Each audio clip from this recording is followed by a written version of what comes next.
Hi stationery friends, welcome to Ginger Peachy Stationery. My name is Sarah and today I want to talk through my fountain pen superlatives. This is from a video that I saw from Handmade by Lorelei, and then also went back and watched Leanne Likes video doing the same thing. She actually inked up the pens that were her superlatives. So this is going to be my first pen, my most recent, smallest, largest, youngest, oldest, least and most expensive, and my favorite everyday carry. This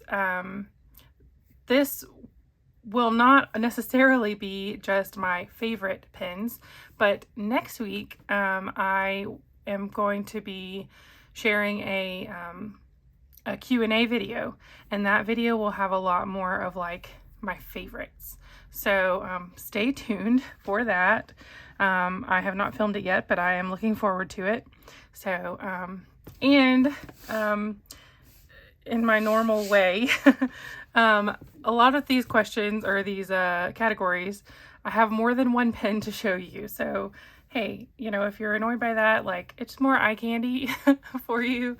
Some things are hard to pick, you know, it's like, well, is it supposed to be larger girthy wise or lengthwise or whatever? So we're just going to kind of talk through them all. And so you'll have some eye candy. I also brought some actual candy. My Cadbury mini eggs, my most beloved of candies. And Cadbury, if you want to sponsor me, I am wide open for it. And my little cute bunny candy dish. I'm going to say nearly 10 years ago, Pottery Barn had this collection of white rabbits. I think they still do some things, but back then when they first had them, I waited for them to go on clearance, and I over a short amount of time got the candy dish. I have a bunny cookie jar, I have a cake stand and some little cupcake stands, and I bought 2 cupcake stands. It seems like there's one other piece. But anyway, I love my little white bunnies. So just thought I would add a little Easter happiness here, and a snack. So sorry if it makes you hungry. So anyway, let's jump into it. So the first superlative is my first pen purchased. This is one that has a couple of answers, because in 2010, I bought these 2 little Pilot Petites. And I kind of used them a smidge. One had brown ink, one had black ink. Used them a little bit, threw them in a drawer, really didn't touch them. I don't consider this my first fountain pen because they did not draw me into the hobby. They're great, they're smooth, no problem with them, but they are not what like sort of drew me into fountain pens. But they still get, you know, an honorable mention because technically they were my first fountain pens that I bought. If you really want to get technical, my first fountain pens were those Sheaffer calligraphy sets. I had at least a couple of those when I was a kid. So, you know, actually here's one of those. Here, I had it handy from a recent video. So, anyway. But my first fountain pen, when I sort of got into this hobby, is this Lamy Safari Neon Yellow. I bought it in January or the 1st of February of 2015, and I loved it. I bought this and the small little bottle of J. Arbonne L'Armes de Cassis ink, and I was in love. So this was my first one. I soon after that got a Kaweco Sport and the Lamy Safari in Neon Coral. Those are the only 2 safaris that I've kept over the years, mostly just because they're my first ones. If you've been here a while, you know that I don't love the triangular grip of the Safari, which is why my most recent pen purchased is sort of is ironic the word or just funny? Is the 2023 Light Rose Lamy Safari. When I saw this color, I could not resist. I think I ordered it on Wednesday last week and it came on Saturday. And I love it. I love it. I have been using it a good bit. This nib is a really good one. Lamy Safari nibs have been a little hit or miss for me, which is also part of why I sold off the ones that I had. But I could not resist this color, and I would not want to sit and write pages and pages with this, but you know, it's fine. I've been using it at work today for my little to-do lists and things like that, and today's Monday, so you know, I intend to use it this week, and it's not so bad, but this color is just to die for. And I love that they had this free little pouch that came with it, and I grabbed the ballpoint. This is my first of the Safari ballpoints, but yeah, I'm really liking this. This is more comfortable because it has those little triangle knobs, but the actual grip is the same. Like, it repeats the little triangle pattern all the way around, and you don't have to hold the nib a certain way. So this is just, it's more comfortable to use. So I've been carrying this with my planner since Saturday, so not that long, but I actually really like it with my little Hobonichi weeks. So anyway, most recent. The next is the smallest fountain pen. So my smallest is sort of a tie. I have these little Moonman Wancai minis. These are precious. These are about the size of like a lipstick when they're closed up. Come on. In fact, I'll show you.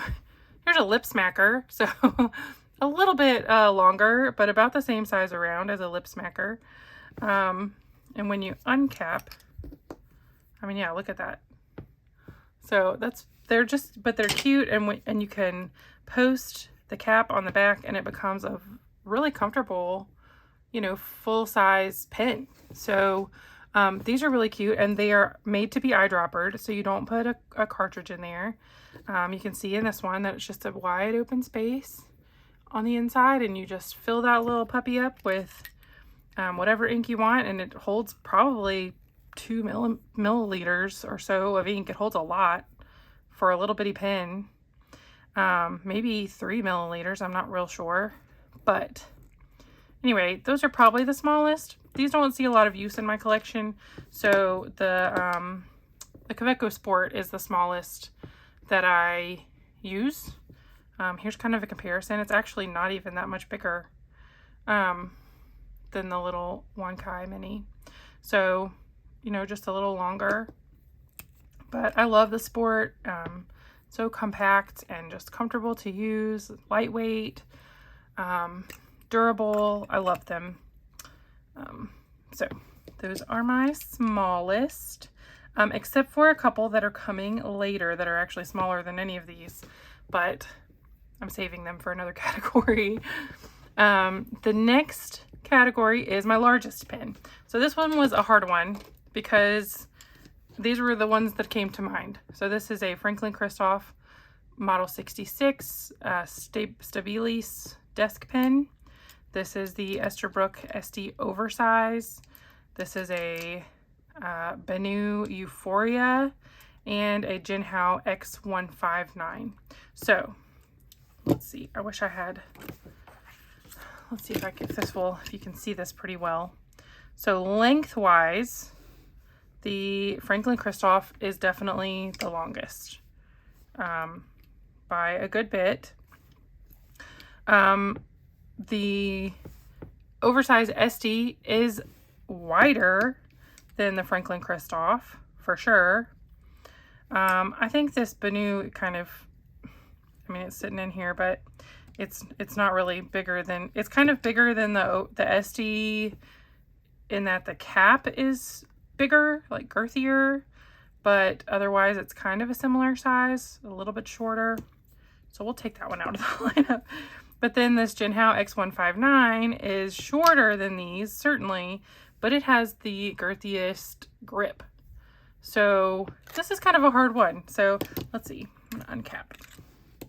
Here's the Model 66. It's gonna definitely be the longest uncapped. But the question is not longest, it's biggest. So biggest is a harder question to answer because I don't know exactly, you know, I think it's left open to my interpretation, obviously, but So you can consider the 159 the biggest girth-wise, or the Franklin Christoph 66 biggest lengthwise. So we'll keep all three of these out, if that's okay with you guys. 1, 2, 3. Get rid of that euphoria. So next is the youngest pin. And by youngest, what I gather is that means like the most recently created. So like the most recently manufactured was probably, you know, this Safari. I have no way of knowing, honestly. They could have had these sitting in a warehouse for 5 years. So truthfully, I have no idea. But I think the newest model of pen is going to be the Nahvalur Nautilus. These have only been out for a year or so, I think. I guess here's a runner-up, or another option is the Laban Rosa. This is the one that Leanne had as her youngest pen. So I'm not sure which of these was the first to come on the market. You know, style-wise, this one is a more recent version of the Nautilus, but these two are probably my youngest pens. So this is the Nautilus, the Year of the Rabbit one. So anyway, youngest, my oldest pen. This is a fun category. So my first thought when I read oldest, and I'm going to move Bunny out of the way here, was my granny's Sheaffer fountain pen. This is so cute. She used it a lot years ago. I'm going to guess this is from about the 60s, 70s.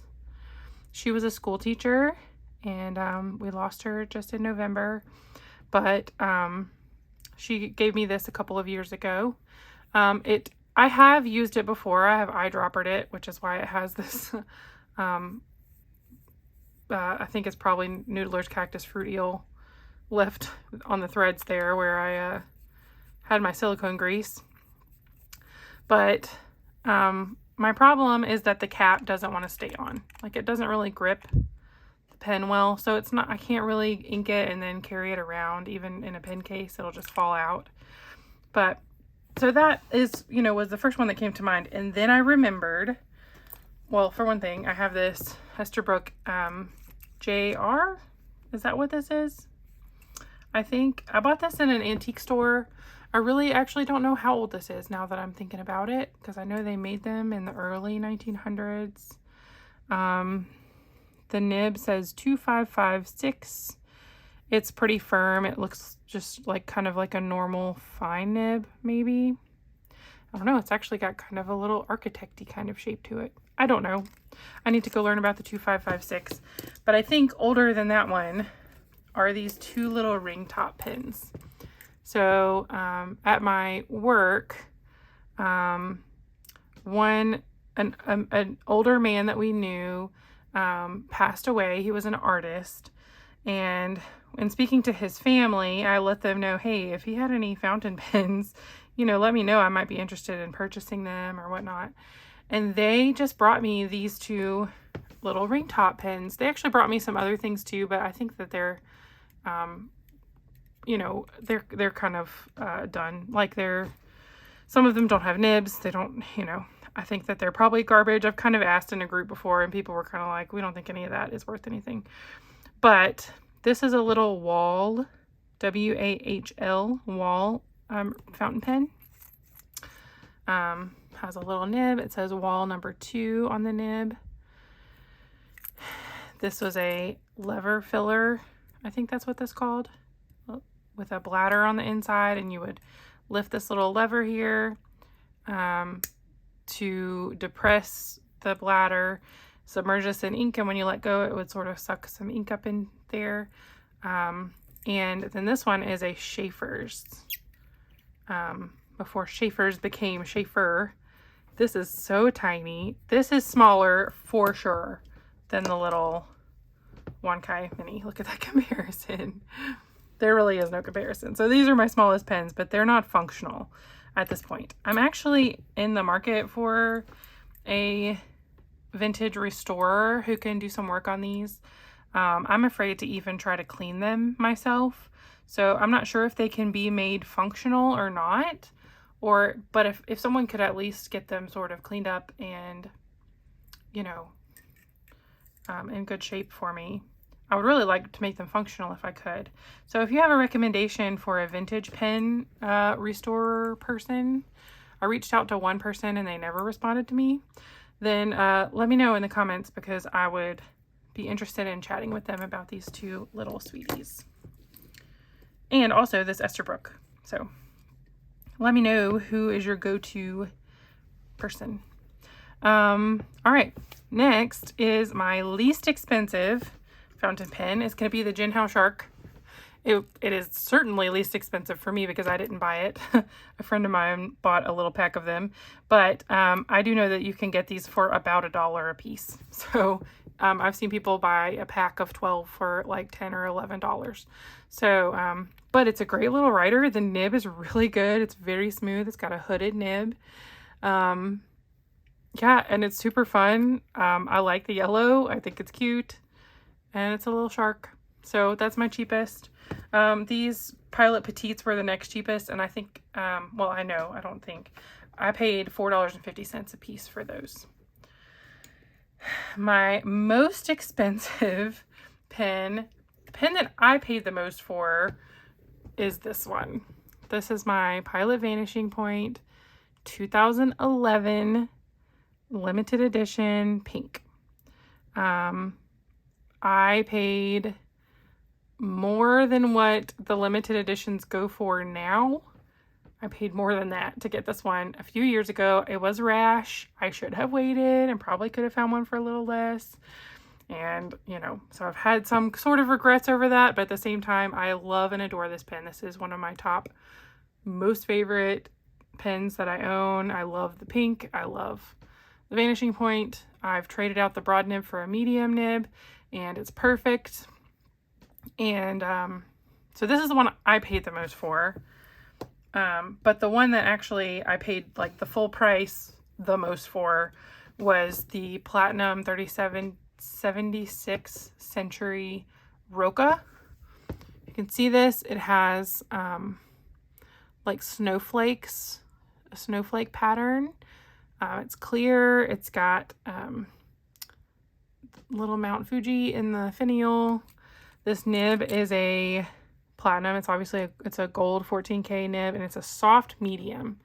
I sometimes contemplate selling this pen because the soft medium is not a great everyday writer for me. But then I just think it's so unique. I love that it's clear, so I can put any ink in it and I feel like it goes, you know, and it's just really special. And then the 3776 is this, what was this series called?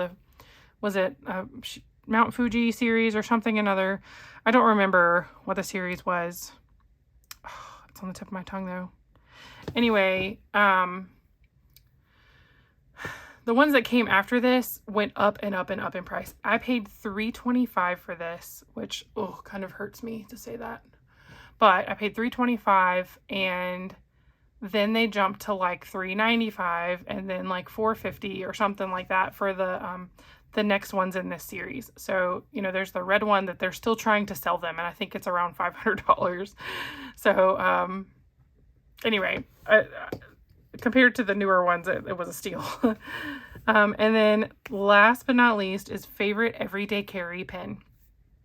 And I get that like everyday carry a lot of times means like your best like knock around, throw it in your bag kind of pen. But I'm not that kind of person generally with my pens anyway. At the very least, they go into some kind of sleeve. You know, it's a rickshaw sleeve or I have this Galen leather sleeve, like at the very least. And then they go very gingerly right into my pocket of my purse if I'm just taking one. But usually they're in a pen case.